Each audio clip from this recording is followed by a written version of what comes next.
Hi YouTube, Luminousz Star here. Welcome to my channel, Luminousz Star. If this is your first time visiting, welcome, welcome. And for you guys who are my subscribers, thank you so much for your subscription. Mwah, mwah. You know I like to give kisses here.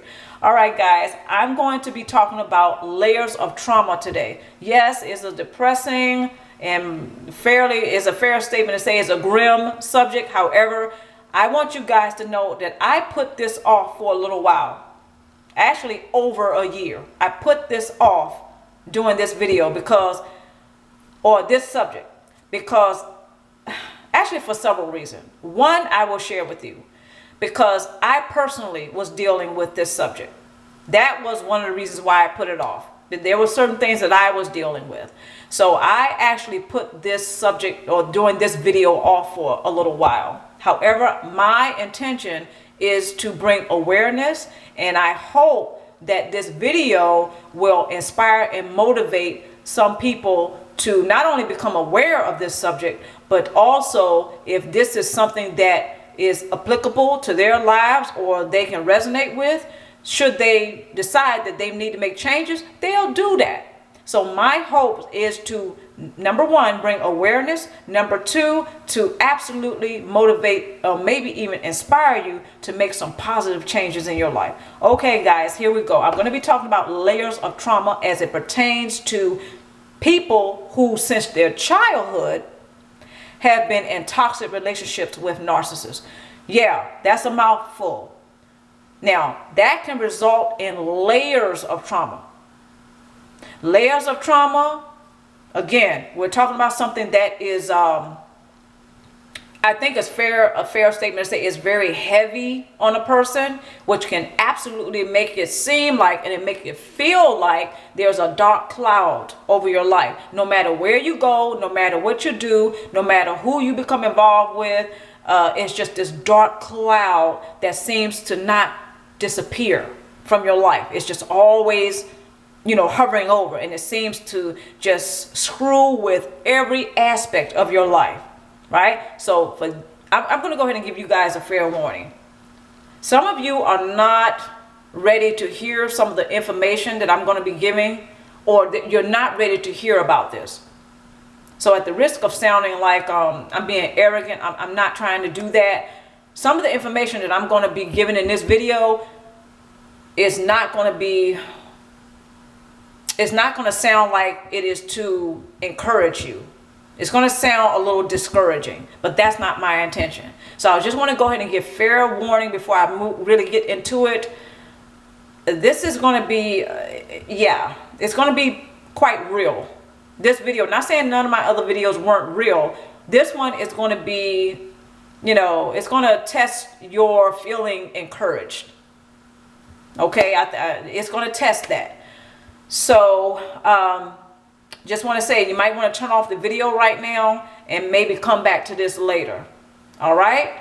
Okay, here we go. Layers of trauma as it pertains to people who have been with, just dealing with narcissists since their childhood. Okay, now I'm going to do another video on complex PTSD, because that carries into that has something to do with the layers of trauma. One of those layers of trauma could be complex PTSD. I have a lot of videos on my channel that discuss or talk about PTSD. Now, complex PTSD is not something that I have really gotten into, but that is one of the layers of trauma that usually seems to be the case with people who have been in toxic relationships with narcissists since their childhood. Okay, so here we go. All right, you ready? Okay, here we go. Layers of trauma. Now, one thing that I did to deal with layers of trauma is I was willing to see the pathology, the patterns, right?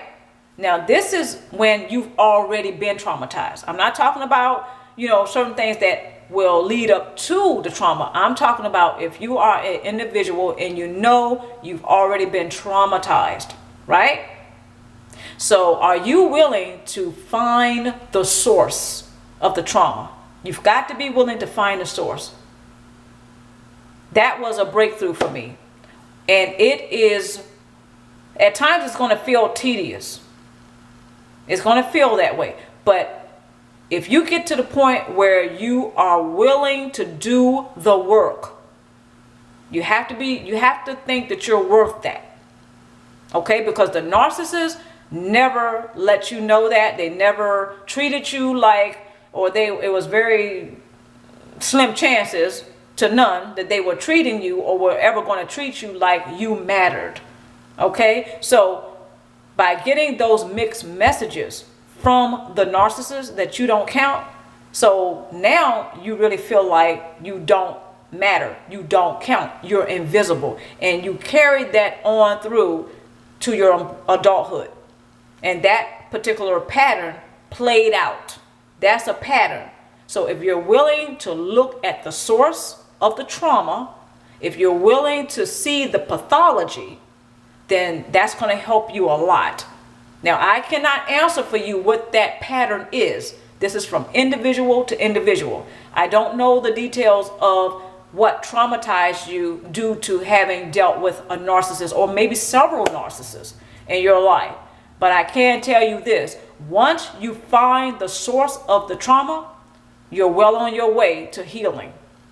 So number one, be willing to find the source. Be willing to see the patterns, see the pathology without judgment. You have to do it without judgment. I know that's pretty tough, but you do it without judgment, and you also can be open about it. You have to be open. You have to be open-hearted, and you have to be able to, well, actually, when you're open, that will help you to grow so you can change some things for yourself, right? Because that's really what we want to do. We don't want to continue that pattern. Okay? So again, if you're willing to find the source of the trauma, what started it in the first place, just be able to face it. Be willing, be open without judgment to find the source. Okay? That's one way to deal with layers of trauma, so you can go on to healing. And be willing to, just when you find the source, you want to say, I want to be careful with my words here. You want to be able to ask some critical questions, such as, who taught me to be or to behave in a self-destructive manner? Who taught me to behave in a self-destructive manner? That's one way to look at the source of the trauma. So when you ask those critical questions, you're getting closer and closer to finding out the source of the trauma.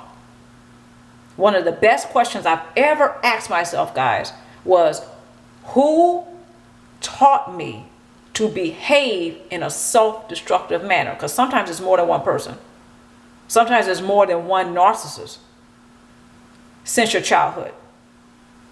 Okay? I know, guys, stay with me. And I hope I'm not confusing you. And actually, my intention is not to discourage you, because you are worth a great life.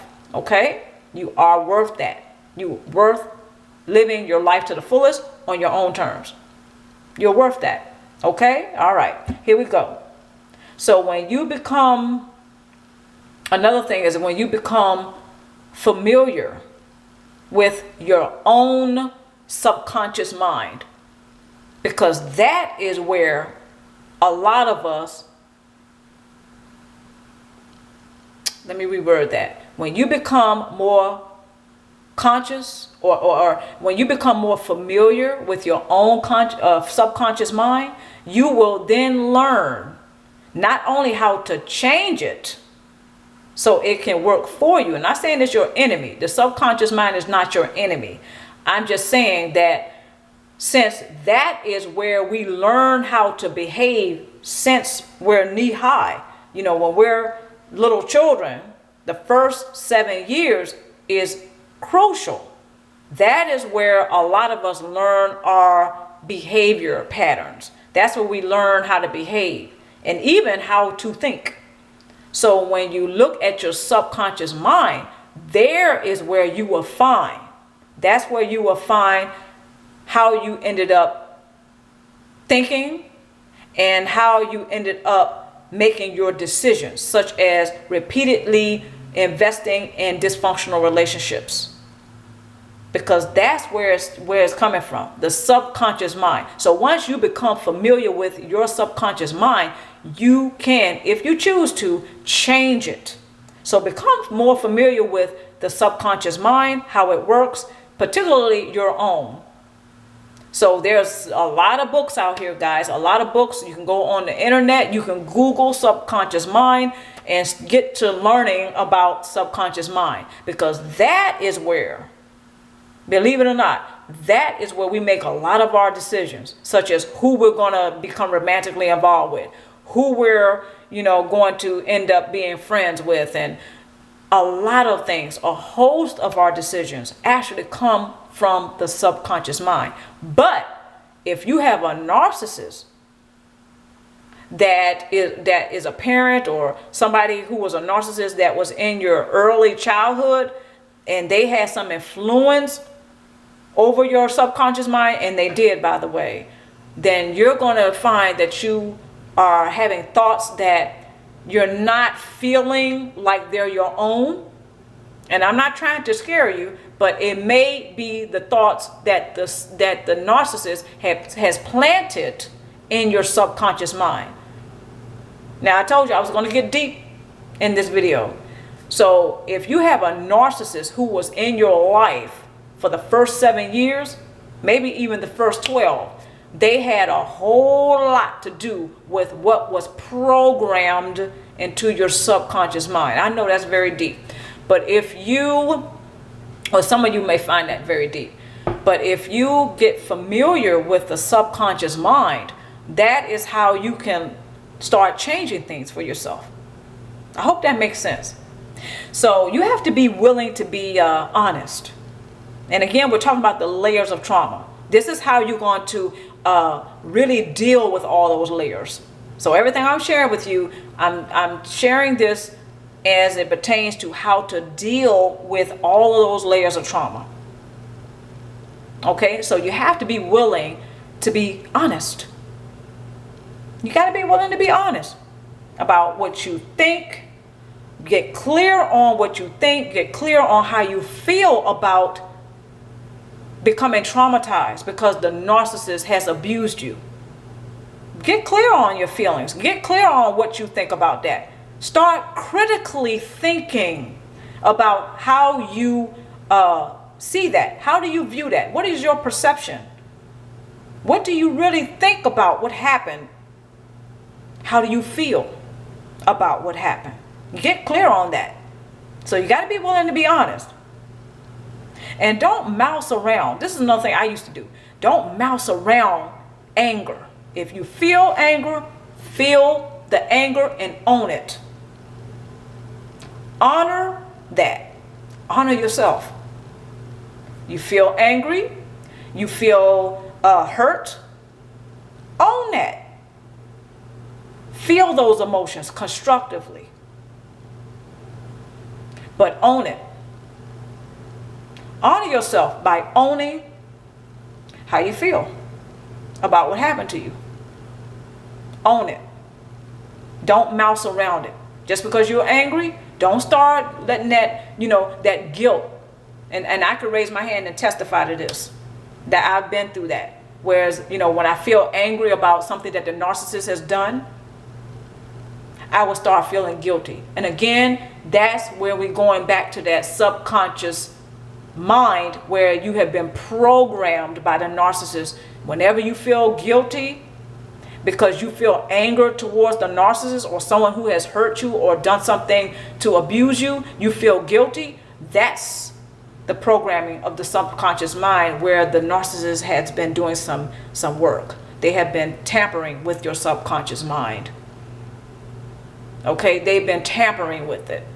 They've been, downloading some programs into your subconscious mind. So whenever you feel like you want to defend yourself against the narcissist, and what I'm about to say is probably very familiar to a lot of you. When you even feel like you want to defend yourself against the narcissist, you feel guilty. The reason why you feel guilty is because the narcissist has programmed you to feel guilty. That's in your subconscious mind. You can change that. Okay? So moving on. You know, don't mouse around. If you feel angry, feel that anger. Own it. Don't let the narcissist keep on playing with your mind and your heart like that. You're 40 years old, you're 30 years old, you're 18, whatever your age is, especially if you're an adult. The narcissist doesn't have the right to keep playing, I was thinking another word, but playing with your subconscious mind, with your mind, your heart, your emotions. In a sense, they still have a hold on you. And you're 30 years old, 35, 40, 50. Because when you were a child, the narcissist started downloading programs into your subconscious mind so they can continue to control you even if they're not physically around you. And not to creep anyone out, even if they're 6 feet under. They're not even on the earth anymore. They're not even living anymore. They're 6 feet under and they still control you because they downloaded programming into your subconscious mind. Okay, moving on. Give yourself permission, and this is my last point. Just give yourself permission to not only take your life back and reclaim your life, okay, but to go ahead and live your life on your own terms. You deserve that. You deserve it. Look at all the stuff you've been through because of all the toxic relationships. Now, a lot of us have more than one toxic relationship with more than one narcissist because we're going back to our childhood here. So we're talking about years. For a lot of us, that's a few years, whether it's 18, 25, 35, 45, 55, whatever your age is. It's, you know, even 1 year is too much. But we're talking about, whereas the layers of trauma come in, you're talking about years of having toxic relationship with narcissists. But it started from your childhood. So I'm going to be doing another video though, but it's going to be on complex PTSD because that's part of the layer. That's part of the layer of the trauma. Okay, because that plays a big part into it, actually. And I hope to hear more and more people talk about the complex PTSD. All right, guys, I hope you enjoyed this video. And again, I did forewarn you, it's going to be a little grim and I was going to get a little deeper with it, you know, than I usually do on my videos. But I held off a little while on putting out this video because it is quite depressing. But I hope you got a lot out of it and come back to the Luminous Star. Okay, guys, be well. Mwah.